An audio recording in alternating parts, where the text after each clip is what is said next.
C'est l'heure du journal de l'Afrique. Soyez les bienvenus sur France 24. À la une ce soir, un policier qui tire à bout portant sur un manifestant à Nairobi au Kenya. La capitale kenyane secouée par de violents affrontements entre manifestants et forces de l'ordre. Des manifestants venus protester contre les violences policières. Un policier a tiré sur un homme à bout portant. Il a été arrêté et les manifestants ont été attaqués par des voyous à moto. 9 d'entre eux ont été blessés. Florent Rodeau.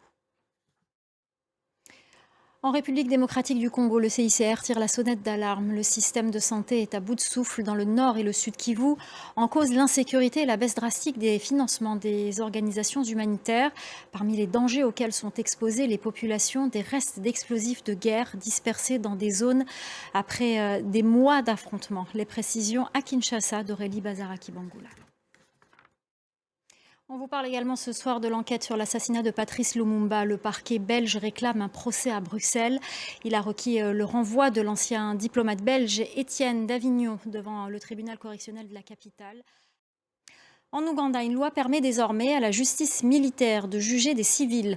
De nombreuses voix s'élèvent pour dénoncer un instrument contre l'opposition à l'approche de l'élection présidentielle.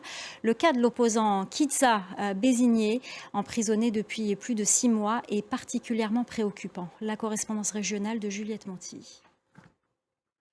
Dans le reste de l'actualité, en bref et en images, le bilan d'une attaque survenue dans le centre nord du Nigeria ce week-end. 150 personnes sont mortes lors de cette attaque.